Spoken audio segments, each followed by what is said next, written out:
Em 2 de outubro de 1986, poucos meses após o desastre de Chernobyl, aconteceu um fato inusitado durante os trabalhos de limpeza. Enquanto estavam contendo as perigosas emissões de radiação letal no ambiente, um helicóptero Mi-8 caiu diretamente dentro do recém-destruído e extremamente radioativo Reator 4 de Chernobyl. Na série Chernobyl, feita pela Home Box Office, vemos esse acontecimento retratado de forma muito gráfica. No entanto, há vários erros e mudanças na história real que foram feitos para adicionar um pouco mais de drama. Inclusive, a data do acidente que é mostrada na série é completamente falsa, na verdade, com alguns meses de diferença. Tudo isso me motivou a fazer este vídeo, onde vamos falar sobre a história real dos 4 homens que caíram dentro de Chernobyl e sobre seus destinos horríveis. Vamos retratar com exatidão os acontecimentos antes, durante e depois da queda. Então é melhor você pegar um lanche, se acomodar e seja bem-vindo ao Guns Club. O piloto que comandava a aeronave era Vladimir Konstantinov Vorobyov, na data do acontecimento. Ele tinha 30 anos, era um veterano pilotando helicópteros e havia servido no Afeganistão, participando de dezenas de missões de diferentes tipos. Ele escapou da morte de várias formas. Incrivelmente, nesse conflito ele sobreviveu a uma queda. Nessa ocasião, ele quebrou a perna e sofreu uma contusão. Após o pouso forçado, ele conseguiu sair dos destroços do helicóptero em chamas e se colocou em segurança. Esse feito lhe rendeu a medalha da Ordem da Estrela Vermelha. Após esse abate, Vorobyov foi enviado para casa e depois de alguns meses estava pronto para voltar ao combate. Em setembro de 86, meses após o desastre de Chernobyl, apesar de ter 2 filhos, ele decidiu se juntar aos esforços para combater a radiação em Chernobyl. Da maneira que ele melhor sabia, pilotando helicópteros, Vorobyov foi designado um navegador. O tenente Alexander Yunkin, que também havia servido no Afeganistão, tinha sido enviado para casa para se recuperar de uma doença não relacionada ao combate. Quando estava pronto para voltar ao Afeganistão, ele decidiu que era melhor se juntar aos esforços em Chernobyl, que para ele era algo mais imperativo para o país. Yunkin tinha uma filha de 1 ano e um filho a caminho. Mas apesar de tudo isso, ele também não hesitou em servir a sua nação. Pouco tempo depois, juntou-se a eles um engenheiro de voo, Leonid Kristich. Kristich também havia voltado do Afeganistão. Seu helicóptero havia sido danificado por metralhadoras inimigas. Os projéteis perfuraram o tanque de combustível. Impressionantemente, Kristich tapou todos os buracos que pôde com os dedos para que o combustível não escapasse. E, graças a ele, todos os seus companheiros voltaram para casa. Da mesma forma, a tripulação do Copa 2 estava pronta para as missões de limpeza em Chernobyl. A missão que lhes foi atribuída era simples: sobrevoar o reator junto com outros helicópteros e despejar no reator exposto um líquido esbranquiçado parecido com cola para, dessa forma, conter a radiação que estava sendo liberada no ambiente. Não era um trabalho simples, os helicópteros eram muito propensos a falhar por causa da radiação.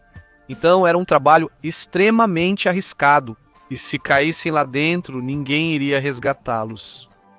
Um dia antes da queda, em 1º de outubro, Vorobyov enviou muitas cartas para seus familiares, entre elas uma carta com uma aliança de ouro de casamento para sua esposa, talvez pedindo-a em casamento. E em muitas das cartas ele mencionava ter um pressentimento muito ruim sobre a missão. Nesse dia, considerando que a carga seria suspensa em caçambas de 4 toneladas, a base designou outro tripulante para eles, Nikolai Gashchuk. O trabalho dele era justamente lidar com cargas suspensas de logística. Ele era o homem perfeito para cuidar das enormes e pesadas caçambas de cola. Às 4 da manhã do dia 2 de outubro, dia da queda, o plano foi revisado e eles se prepararam para a missão.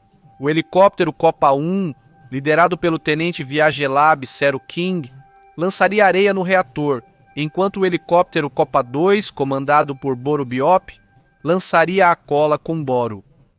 E assim o dia todo até conter o máximo possível de radiação. Às 6 da manhã, ambos os helicópteros decolariam. Em 20 minutos já estavam sobre a usina. No papel, o trabalho era simples, mas os pilotos, ao chegarem à usina, perceberam algo. Havia cabos de guindastes pendurados e muito próximos da área de descarga. Estavam marcados com bandeiras, no entanto, alguns em particular tinham ganchos. Inicialmente, isso não pareceu um problema, mas o trabalho durou o dia inteiro. E à medida que o sol se punha a oeste, as bandeiras ficavam cada vez menos visíveis. Às 5 começaria o desastre. Os trabalhadores que estavam na fábrica haviam terminado naquele dia. Então, eles ficaram mais alguns minutos para ver os helicópteros lançarem areia e cola no reator. Era um espetáculo ver os helicópteros trabalhando. Um cineasta, Viktor Grebenyuk, que havia sido chamado para filmar os trabalhadores nas tarefas de limpeza, por acaso viu o helicóptero de Vorobyov, o Copa 2, então começou a gravar. Sem saber, ele estava prestes a registrar um acontecimento incrível na história da União Soviética. À tarde, o sol não deixava ver bem os cabos, então era um grande problema se aproximar do núcleo. Na gravação, podemos ver como o Copa 1 de Serokin consegue jogar a areia com sucesso dentro do reator para depois desviar dos cabos e dar passagem ao Copa 2 de Vorobyov. Quando ele se aproximou, a luz do sol o cegou, então eles não conseguiam ver direito os cabos. Vorobyov soltou a carga, mas calculou mal onde parar e as pás da hélice bateram nos cabos.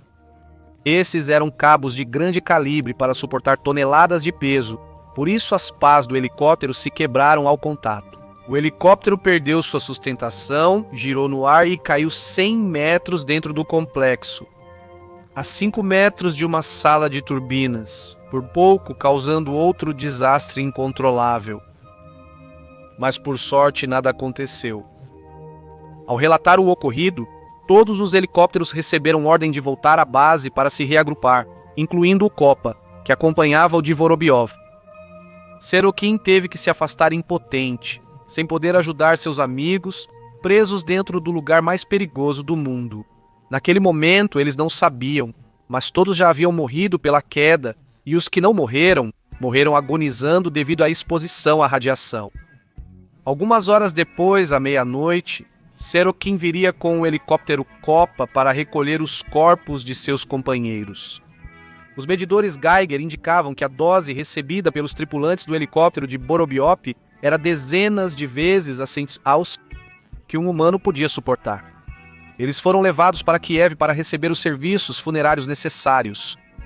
Vorobyov, Jankin, Kristich e Gashuk receberiam a medalha da Ordem da Estrela Vermelha.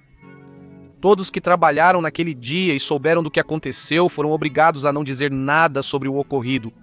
Tudo isso só seria conhecido até 1990, já que o governo queria encobrir qualquer informação que indicasse que o trabalho de limpeza estava sendo problemático em 1990. Na pista de onde decolou o helicóptero de Vorobyov, foi colocada uma placa que comemora o ocorrido.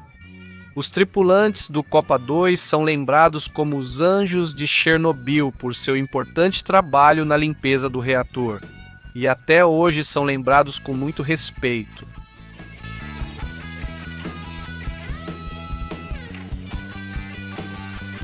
Obrigado.